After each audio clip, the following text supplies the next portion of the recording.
உன்னில் சரணடைந்தேன். எபிசோட் 20. கோவிலில் இருந்த அனைவரும் நதியாவை பார்த்து கொண்டிருக்க, நதியா அமைதியாக தலை குனிந்து நின்று கொண்டிருந்தாள். நதியாவை பார்த்து சுந்தரேசன், இப்போ நீ சொல்ல போறியா இல்லையா என்று கோபமாக கேட்க, தாத்தா, அந்த புள்ள மேலே எந்த தப்பும் இல்லை. நதியா அமைதியாக இருக்கும்போதே தெரியலையா தப்பு யார் மேலே இருக்கு அப்படின்னு என்று ராகவன் கூற, அதை கேட்ட காளி, முதல்ல அந்த புள்ள அது வாயை திறந்து சொல்லட்டும் என்று கூறினான். நதியா தன் கண்களை இறுக்கி மூடியவள் மனதில் ஒரு முடிவு எடுத்து கண்களை திறந்து ராகவனை பார்த்து முறைத்தவாறு, அவரு என் விருப்பத்தோட தான் என் கையை பிடிச்சாரு என்று கூறினாள். அதை கேட்ட அனைவருக்கும் அதிர்ச்சியாக இருந்தது. ராகவன் நதியாவை புரியாது பார்த்தான். சரவணன் கோபமாக, நதியா, நீ என்ன பேசுறேன்னு புரிஞ்சுதான் பேசுறியா என்று கேட்க, நான் எல்லாத்தையும் புரிஞ்சுதான் பேசுகிறேன்னா, இது என்னோட வாழ்க்கை, இதில் நீங்கள் யாரும் தலையிடாதீங்க என்று ஒரே பதிலாக கூற, அதன் பிறகு அங்கு யாரும் வாய் திறக்கவே இல்லை. நதியா இவ்வாறு பேசியது அனைவருக்கும் அதிர்ச்சியாக இருந்தது. ஆனால் சுரேஷிற்கு மட்டும் மிகவும் சந்தோஷமாக இருந்தது. இத்தனை நாட்களாக அவளுக்காக காத்திருந்தவனுக்கு அவள் இவ்வாறு பேசியதை கேட்டவன் எல்லையில்லாத சந்தோஷம் அடைந்தான். நேராக அவள் அருகில் சென்றவன் அவள் கையை பற்றி, நதியா சொன்னதை எல்லாரும் கேட்டீங்க தானே, இது எங்களோட வாழ்க்கை, நீங்கள் யாரும் இதில் தலையிடாதீங்க என்று கூறி அவளை உரிமையாக அழைத்து கொண்டு சென்றான். காளி அங்கு நின்ற சுந்தரேசன் பரமேஸ்வரியை பார்த்து, முதல்ல உங்கள் பேரனை அமைதியாக இருக்க சொல்லுங்க, சும்மா கையை நீட்டிட்டு இருக்கா, எதனா ஒரு கேஸில் உள்ள தூக்கி போட்டேன்னு வச்சுக்கோங்க, ஆயுசுக்கும் வெளியே வர முடியாதபடி நான் பண்ணிடுவேன். இன்னைக்கு நடந்த இந்த விஷயத்தை பெருசாக்க என்னால் முடியும். என் தம்பியை ரொம்ப அடிச்சிருக்கான், எங்களுக்கும் சட்டம் தெரியும் என்று முறைத்து கொண்டே கூறினான். சுந்தரேசன் எதுவும் பேசாது அமைதியாக அவனை பார்த்து முறைத்தார். இதுக்கு மேலே உங்கள் பேரன் எங்கள் வழியில் குறுக்க வந்தான், அதுக்கப்புறம் நான் என்ன பண்ணுவேன்னு எனக்கே தெரியாது என்று கூறிய காளி கோபமாக அங்கிருந்து சென்றான். இதை பார்த்து கொண்டிருந்த சாரதாவுக்கும் ராதாவுக்கும் அதிர்ச்சியாக இருந்தது. அந்த சுரேஷுக்கு அறிவே இல்லையா, போயும் ஒரு வேலைக்காரியவா அவனுக்கு பிடிச்சிருக்குன்னு சொல்கிறான், ஊரில் வேற எந்த பொண்ணும் இவன் கண்ணில் படலையா என்று சாரதா கூற, மம்மி, நானே ரொம்ப டென்ஷனில் இருக்கேன், என்ன நீங்கள் இன்னும் வெறுப்பேத்தாதீங்க என்று கூறியவள் காளியின் பின்னால் சென்றாள். பாக்கியம் அங்கு நடந்த அனைத்தையும் பார்த்து கொண்டு அமைதியாக நின்று கொண்டிருந்தார். சாரதா அவர்களிடம் சென்று, ஏங்க, என்னங்க உங்கள் பையன் எந்த மாதிரி சொல்லிட்டு போகிறான், நீங்கள் அமைதியாக இருக்கீங்க என்று கூற, நான் அமைதியாக இருக்கிறதுனால தான் எனக்கு மரியாதை கிடைக்கிது சாரதா என்று பாக்கியம் கூறிவிட்டு அவ்விடத்தை விட்டு சென்றார். என்ன குடும்பண்டா சாமி இது, அவசரப்பட்டு ராதாவை இந்த குடும்பத்தில் விட்டுட்டோமோ என்று யோசித்த சாரதா அவர்கள் பின்னால் சென்றாள். அவர்கள் அங்கிருந்து செல்லும் வரை சுந்தரேசன் குடும்பம் அமைதியாக நின்று கொண்டிருந்தனர். அவர்கள் அங்கிருந்து சென்றதும், இதை பற்றி யாரும் இதுக்கு மேலே பேச வேண்டாம் என்று கூறிவிட்டு அங்கிருந்து சென்றனர். சரவணன் சீதாவை பார்த்து, தங்கச்சி, நீ போமா, நான் ராகவனை கூட்டிகிட்டு வரேன் என்று கூற, சீதா ராகவனை பார்த்துவிட்டு சரி என்று தலையசைத்து சென்றாள். சரவணன், டே மச்சான், இப்போ என்னாச்சு, நீ எதுக்கு இப்படி மூஞ்சியை வச்சிருக்க என்று கேட்க, இல்லடா, நதியா எதுக்கு இந்த மாதிரி பேசுச்சு, எனக்கு ரொம்ப கஷ்டமாக இருக்குது தெரியுமா என்று கூறினான். டே ராகவா, நீ எதுக்கு கஷ்டப்பட்டுட்டு இருக்க, அந்த புள்ள எப்படி பேசிட்டு போகுது பாத்தியா, இதுக்கு மேலே நம்ம அந்த புள்ளைய பற்றி பேசவே கூடாது, வா போகலாம் என்று கூற, டேய் என்ன சொல்கிற, அவ அதை மனசால் சொல்லியிருக்க மாட்டா, எனக்கு நதியாவை பற்றி ஓரளவுக்காச்சும் தெரியும், அவள் அந்த மாதிரி கோபமாக பேசுகிற பொண்ணு இல்லை, ஆனால் ஏன் இப்படி சொல்லுச்சுன்னு எனக்கு தெரியலை என்று ராகவன் கூற, டேய் மச்சான், நீ ரொம்ப யோசிக்காத, முதல்ல போ, தங்கச்சி உனக்காக காத்துக்கிட்டு இருக்கா பாரு என்று சரவணன் கூற, ராகவனும் ஒரு பெருமூச்சு எடுத்துவிட்டு சரவணனுடன் சென்றான். கலியமூர்த்தியின் குடும்பத்தில் அனைவரும் அவர்கள் வீட்டிற்கு வந்தடைந்தனர். வீட்டிற்கு வந்ததிலிருந்து ராதா கத்திக்கொண்டே இருந்தாள். என்னங்க நினச்சிட்டு இருக்காரு உங்கள் தம்பி, அந்த பொண்ணை போய் பிடிச்சிருக்குன்னு சொல்கிறாரு, ஒரு தகுதி தராதரம் வேணா, நம்ம தோட்டத்தில் வேலை செய்கிறவங்களையெல்லாம் வீட்டுக்குள்ளே கூட்டிகிட்டு வந்து குடும்பம் நடத்த முடியாது என்று கத்திக்கொண்டிருக்க காளி அமைதியாக இருந்தான். என்ன, நான் பாட்டுக்கு கத்திக்கிட்டு இருக்கேன், நீங்கள் அமைதியாக இருக்கீங்க, அந்த பொண்ணு இந்த வீட்டுக்கு மருமகளாக வந்தால் நான் இந்த வீட்டில் வாழ மாட்டேன் என்று கூற, தன் பொறுமையை இழந்த காளி ராதா எதிரில் சென்று தன் கைகளை மார்புக்கு நடுவில் கட்டிக்கொண்டு அவளை முறைத்து பார்த்தான். ராதா அமைதியாக அவனை பார்க்க, இப்போ எதுக்கு நீ கத்திக்கிட்டு இருக்க? நீ என்ன நினச்சிட்டு இருக்க?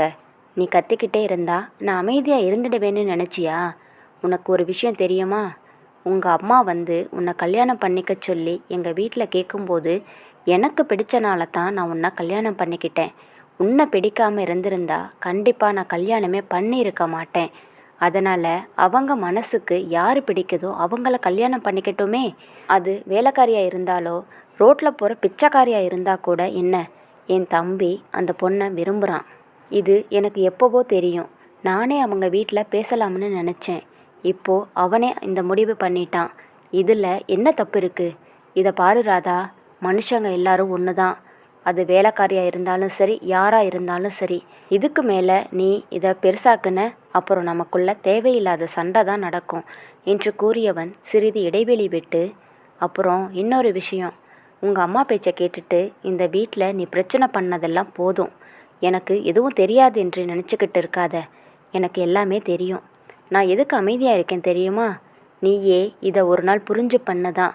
ஆனால் நான் உனக்கு புரிய வைக்க ஆரம்பித்தேன்னா இந்த இடத்துல நீ இருக்க மாட்ட. அதை ஞாபகம் வச்சுக்கோ. இனிமேல் இருந்து கத்தி பேசுறது, வீட்டில் தேவையில்லாத பிரச்சனை பண்ணுறது, இதெல்லாம் ஏற கட்டி வச்சுட்டு இந்த வீட்டுக்கு நல்ல மருமகளாக இருக்க பாரு. நீ இப்படித்தான் பண்ணிட்டு இருப்பேன்னு சொன்னால் தயவு செஞ்சு நீ உங்கள் அம்மா வீட்டுக்கு போயிடு. என்னைக்கு உன் தப்பை புரிஞ்சு நீ இங்கே வரியோ அதுக்கப்புறம் நம்ம சேர்ந்து வாழலாம் என்று கூறியவன் அமைதியாக அந்த இடத்தை விட்டு சென்றான்.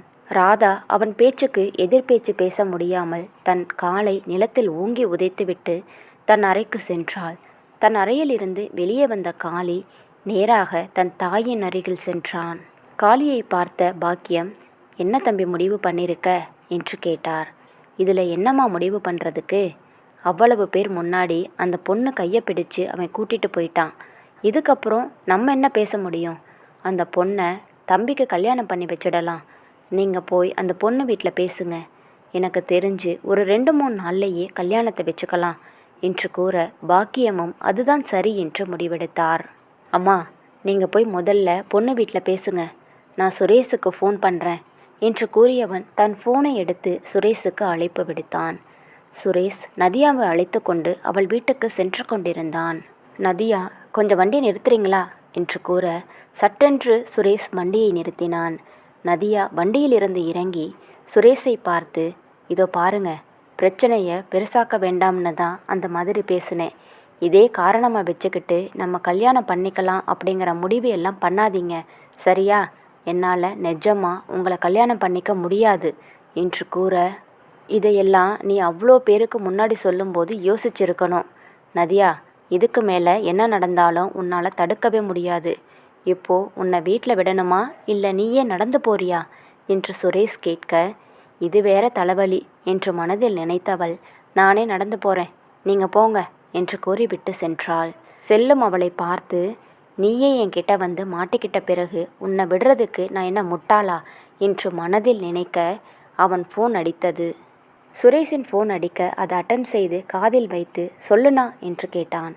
எங்கடா இருக்க என்று காளி கேட்க, ஒன்றும் இல்லைண்ணா, நான் வீட்டுக்கு தான் வந்துட்டு இருக்கேன். சரி, வீட்டுக்கு வா, உன்கிட்ட முக்கியமாக பேசணும் என்று கூறி ஃபோனை கட் செய்தான் காளி. சுரேஷும் தங்கள் வீட்டுக்கு சென்றான். சுந்தரேசன் குடும்பத்தினர் கோவிலிலிருந்து வீட்டிற்கு செல்ல தயாராகினர். சரவணனும் ராகவனும் காரில் அனைத்து பொருட்களையும் ஏற்றி வைத்து கொண்டிருந்தனர்.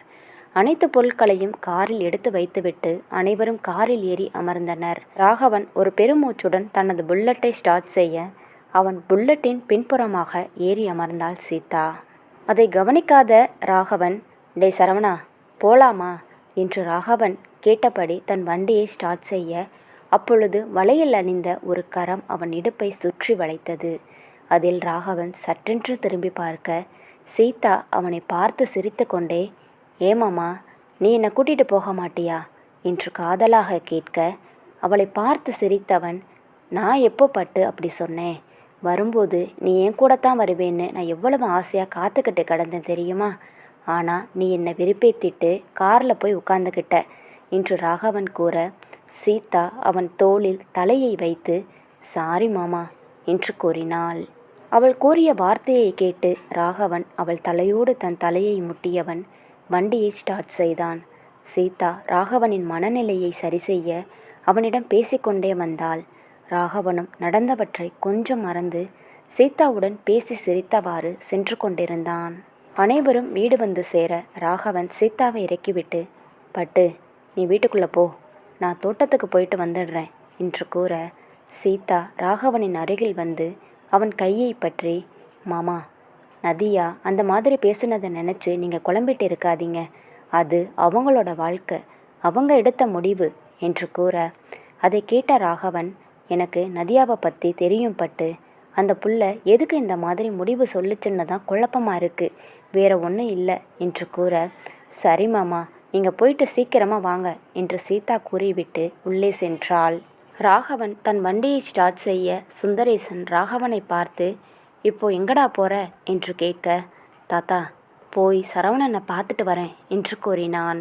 அதெல்லாம் ஒன்றும் வேண்டாம், நாளைக்கு பார்த்துக்கலாம், முதல்ல வீட்டுக்குள்ளே போ என்று சுந்தரேசன் கோபமாக கூற, செல்வியும் ராகவன் அருகில் வந்து, வெளியே போக வேண்டாம் ராகவா, வீட்டுக்கு வா என்று கூற, ராகவன் அதற்கு மேல் ஏதும் பேசாது வண்டியை நிறுத்தியவன் நேராக தன் அறைக்கு சென்றான். அறையில் சீதா மெத்தையில் அமர்ந்திருக்க அறைக்குள் சென்றான் ராகவன். ராகவனை பார்த்த சீதா, என்ன மாமா, தோட்டத்துக்கு போகிறேன்னு சொன்னீங்க, போகலையா என்று கேட்க, இல்லை பட்டு, அம்மா நாளைக்கு போகலான்னு சொல்லிட்டாங்க, அதுதான் வந்துட்டேன் என்று கூறிக்கொண்டே தன் சட்டையை கழற்றி அங்கிருக்கக்கூடிய ஆணியில் மாட்டினான். ராகவன் நதியாவை நினைத்து கவலையில் இருக்க அதை கவனித்த சீதா, மாமா நீங்கள் நடந்ததை யோசிச்சுட்டே இருக்காதீங்க, நீங்கள் இந்த மாதிரி சோகமாக இருக்கிறத பார்க்கும்போது எனக்கு ரொம்ப கஷ்டமாக இருக்குது என்று கூற, பட்டு, நதியா ரொம்ப நல்ல பொண்ணு, ஆனால் அவள் ஏன் இந்த மாதிரி பண்ணான்னு இன்ன வரைக்கும் எனக்கு புரியவே இல்லை, ஏதோ ஒன்று நடந்திருக்கு என்று சீதாவிடம் கூற, மாமா நீங்கள் காலையில் சரவண அண்ணன்கிட்ட கேட்டு பாருங்க, அவங்களுக்கு நதியா ஏன் அப்படி சொன்னாங்கன்னு கண்டிப்பாக தெரிஞ்சிருக்கும் என்று கூற, சரிப்பட்டு காலையில் நான் பேசிக்கிறேன் என்று கூறினான். சீதா மெத்தையில் அமர்ந்தபடி ராகவனையே உற்று பார்த்து கொண்டிருந்தாள். சீதா தன்னை பார்ப்பதை பார்த்த ராகவன், ஏய் பட்டு, என்னடி இந்த மாமனை பார்த்துக்கிட்டே இருக்க என்று கேட்க, ஏன் மாமாவை நான் பார்க்கக்கூடாதா என்று கூறிக்கொண்டே அவனை நெருங்கினாள். பட்டு, சொன்னா கேளு, வேண்டாம், அப்புறம் எல்லாம் எக்கு தப்பாக நடந்துடும், புரிஞ்சுக்கடி என்று கூறிக்கொண்டிருக்கும் போதே அவனை நெருங்கி கட்டி அணைத்தாள். அவளின் இந்த செய்கையில் மெய்சிலிர்த்து போனவன் இதற்கு மேல் தாங்க முடியாது என்பது போல் அவளை இருக்க கட்டி கொண்டான். பட்டு, இன்னைக்கு நீ அந்த மஞ்சள் கலர் பட்டு புடவையில் பார்க்கும்போது எவ்வளவு அழகாக இருந்த தெரியுமா, எனக்கு இவ்வளவு அழகான பொண்டாட்டி கிடப்பான்னு கொஞ்சம் கூட நான் எதிர்பார்க்கவே இல்லை என்று ராகவன் கூற, மாமா நீங்கள் மட்டும் என்ன, மஞ்சள் கலர் சட்டை வெள்ளை வேஷ்டி கட்டியிருக்கும்போது பார்க்குறதுக்கு அவ்வளோ அழகாக இருந்தீங்க, எனக்கும் தான் இவ்வளவு அழகான அன்பான புருஷன் கிடப்பான்னு நான் கொஞ்சம் கூட எதிர்பார்க்கலடா புருஷா என்று கூறிக்கொண்டே அவனின் கன்னத்தை கிள்ளினாள். பட்டு, நீ என் பக்கத்தில் இருக்கும்போது நான் இவ்வளவு சந்தோஷமாக இருக்கேன் தெரியுமா என்று கூறி அவளின் கன்னத்தில் முத்தம் கொடுத்தான். என் வாழ்க்கையை இவ்வளவு சந்தோஷமாக உங்கள் கூட வாழ்வேன்னு நான் கொஞ்சம் கூட எதிர்பார்க்கவே இல்லை, இப்போது நான் ரொம்ப சந்தோஷமாக இருக்கேன், என்ன சந்தோஷமாக வச்சுக்கிறது என் அழகான புருஷன்தான் என்று கூறி அவனின் இதழை நெருங்கி அதை கடித்து சுவைத்து கொண்டிருந்தாள். அவள் கொடுத்த இன்ப முத்தத்தில் அவன் மதிமயங்கி போயிருந்தான். வெகு நேரமாக நீடித்த அந்த ஆழமான முத்தம் அவனின் வாழ்க்கையில் மறக்க முடியாத முத்தமாக மாறியது. அந்த முத்தத்தில் காதலும் அன்பும் கொட்டி கிடந்தது. சிறிது நேரத்தில் அவன் உதட்டிலிருந்து தன் உதட்டை அவள் பிரிக்க, வேண்டாம் என்பது போல் அவன் மீண்டும் அவனின் செவ்விதழை கடித்து சுவைத்தான். அவன் அவளின் சங்கு போன்ற கழுத்து வளைவில் சிறு சிறு முத்தங்களை பதிக்க, அவள் கூச்சத்தில் நெளிய அதை பார்த்தவனுக்கு உடம்பெல்லாம் சிலிர்த்து போனது. தன் வேகத்தை அதிகப்படுத்தியவன் அவளை மீண்டும் கட்டி அணைத்து முகம் முழுவதும் முத்தமழை பொழிந்தான். அவன் கொடுத்த முத்தமழையில் நனைந்தவளை தன் இரு கரங்களால் தூக்கிச் சென்று மெத்தையில் கிடத்தி அவளின் மேல் படர்ந்தான். அவன் அவளை அணு அணுவாக ரசித்து கொண்டிருந்தான். தன்னவளின் அழகில் மதிமயங்கி போனான். அவளின் அந்த அழகிய சேலை விலகி அவளின் பளிங்கு போன்ற இடை தெரிய அதை பார்த்தவன் தன் கண்ட்ரோலை இழந்தான். அவளின் இடையில் தன் கை விரல்களால் கோலமிட அவனின் அந்த செயலால் அவள் கூச்சத்தில் நெளிய ஆரம்பித்தாள். ஏனோ அவனின் அந்த செயல் அவளுக்கு மிகவும் பிடித்திருந்தது. அவன் செய்த ஒவ்வொன்றையும் ரசித்து கொண்டிருந்தாள். சிறிது நேரத்தில் அவன் அவளின் உடல் முழுவதும் முத்தமழை பொழிய அதை அன்போடு ஏற்றுக்கொண்டிருந்த அவளின் முகம் திடீரென்று மாற ஆரம்பித்தது. அதை கவனித்த ராகவன் சட்டென்று தன் நினைவுக்கு வந்தான். அவளுக்கு அன்று நடந்த ஞாபகங்கள் அனைத்தும் நினைவுக்கு வர திடீரென்று வேண்டாம் விட்டுடுங்க, வேண்டாம் விட்டுடுங்க என்று கத்த ஆரம்பித்தாள். அவளின் இந்த செய்கையால் ஒரு நிமிடம் அதிர்ந்து தன்னவளை தன் மார்போடு சேர்த்து அணைத்தான். பட்டு, ஒன்றுமில்ல, நான் கூட இருக்கேன், ப்ளீஸ் இந்த மாதிரி கத்தாதடி, எதுவாக இருந்தாலும் உன் மாமா நான் இருக்கேண்டி என்று சொல்லிக்கொண்டே அவளை தன் மார்போடு சேர்த்து அணைத்து கொண்டான். சிறிது நேரத்தில் கத்துவதை நிறுத்தியவள் அவன் மார்பில் சிறு குழந்தையாக தூங்க ஆரம்பித்தாள். பட்டு, நீ தூங்கு பட்டு என்று அவளின் தலையை கோதியவன் தட்டி கொடுத்து அவளை தூங்க வைத்தான். அவளின் இந்த செயலால் அவனின் மனம் மிகவும் வலித்தது. சிறிது நேரத்தில் அவளை தன் மார்போடு சேர்த்து அணைத்தவாறே அவனும் அவளோடு சேர்ந்து உறங்கினான். வீட்டை அடைந்த சுரேஷ் நேராக காளியை பார்க்கச் செல்ல, காளி தன் அம்மாவுடன் பேசிக்கொண்டிருந்தான். அங்கு வந்த சுரேஷிடம் அனைத்தையும் கோரினான் காளி. அதை கேட்ட சுரேஷிற்கு மிகவும் மகிழ்ச்சியானது. அம்மா வாங்க, நம்ம இப்பவே போய் பேசிடலாம் என்று கூறி தன் பெற்றோரை அழைத்து கொண்டு நதியாவின் வீட்டிற்கு சென்றான். நதியா கோவிலில் நடந்ததை எதுவும் வீட்டில் உள்ளவர்களிடம் சொல்லவில்லை. அமைதியாக அமர்ந்திருக்க அப்பொழுது பாக்கியம் சுரேஷுடன் வீட்டிற்கு வந்தார். நதியாவின் தந்தைக்கு பாக்கியத்தை பார்த்ததும் ஒன்றும் புரியவில்லை. அம்மா வாங்கம்மா என்று தன் இடுப்பளவு குனிந்து அவரை வரவேற்றார். பாக்கியமும் தன் மகனுடன் உள்ளே சென்று அமர்ந்தார். நதியாவின் தாயார் அவர்களுக்கு தண்ணீர் எடுத்துட்டு வந்து கொடுக்க பாக்கியமும் அதை வாங்கி ஓரமாக வைத்துவிட்டு, இதோ பாருங்க, நான் முக்கியமான விஷயம் பேசத்தான் வந்தேன். என் பையனுக்கு உங்கள் பொண்ணை ரொம்ப பிடிச்சிருக்கு. அவங்க 2 பேருக்கும் கல்யாணம் பண்ணி வைக்கலாம்னு ஆசைப்படுறேன் என்று கூறினார். அவர் கூறியதை கேட்ட நதியாவின் பெற்றோர்களுக்கு ஒன்றும் புரியவில்லை. இருவரும் சேர்ந்து நதியாவை பார்க்க நதியா அதிர்ச்சியில் உறைந்து நின்றாள். பாக்கியம் நதியா அருகில் சென்று அவளின் கன்னம் தடவி, உங்கள் பொண்ணை எனக்கு ரொம்ப பிடிச்சிருக்கு. சுரேஷ் கொஞ்சம் கோபக்காரன்தான், ஆனால் அவன் பொஞ்சாதியை நல்லா பார்த்துப்பான் என்று கூற நதியாவின் தாய் தகப்பனுக்கு சந்தோஷம் தாங்க முடியவில்லை. தன் பெண் பெரிய வீட்டில் வாக்கப்பட போகிறாள் என்ற ஆசை அவர்களுக்குள் எழுந்தது. நதியாவின் தாயார், என்னம்மா நீங்கள் இப்படி கேட்டுட்டீங்க? நீங்கள் ஒன்று சொன்னால் அதுக்கு மேலே வேற என்ன இருக்குது என்று கூறினார். நதியாவின் தகப்பனிடம், அப்போ சரி, இன்னும் 3 நாளில் நம்ம குலதெய்வ கோவில்லையே கல்யாணத்தை வச்சுக்கலாம் என்று கூறினார். பாக்கியம் தான் கொண்டு வந்த பட்டுப்புடவை பழங்கள் அனைத்தையும் அவரிடம் கொடுக்க அதை அவர்கள் வாங்கி கொண்டனர். அங்கு நின்றிருந்த நதியாவிடம் யாரும் சம்மதம் கேட்கவில்லை. அவளின் கண்கள் கலங்கியது. தன்னை ஒரு பொருட்டாக கூட மதிக்காத தன் பெற்றோர்களை நினைத்து மனம் வலித்தது. சுரேஷுக்கு மிகவும் மகிழ்ச்சியாக இருந்தது. தான் விரும்பியவளை மணக்கப் போகிறோம் என்ற சந்தோஷம் அவன் முகத்தில் அதிகமாக தெரிய நதியா அவனையே உற்று பார்த்து கொண்டிருந்தாள். அனைவரும் அங்கிருந்து செல்ல நதியாவின் அருகில் வந்த சுரேஷ், இங்கே பாரு நதியா, உனக்கு என்னை பிடிக்காதுன்னு எனக்கு நல்லாவே தெரியும். ஆனால் கண்டிப்பாக உன்னை நான் சந்தோஷமாக வச்சுப்பேன் என்று கூற அதை கேட்ட நதியாவிற்கு உலகமே இருண்டது போல் தோன்றியது. ராகவனிடமிருந்து இது போன்ற வார்த்தைகளை கேட்க வேண்டும் என்று அவள் எத்தனை நாட்கள் கனவு கண்டிருப்பாள். ஆனால் தான் வெறுக்கும் ஒருவனிடம் தன்னிடம் இவ்வாறு பேசிவிட்டு செல்வது எண்ணி அவளுக்கு சிரிப்பதா அழுவதா என்று ஒன்றும் புரியவில்லை. இதற்கு மேல் நாம் எதுவும் செய்ய முடியாது என்று அமைதியாக நின்றுவிட்டாள். இக்கதை தொடரும். இக்கதை உங்களுக்கு பிடித்திருந்தால் மறக்காமல் வீடியோவுக்கு லைக் அண்ட் சப்ஸ்கிரைப் பண்ணுங்கள். தேங்க்யூ.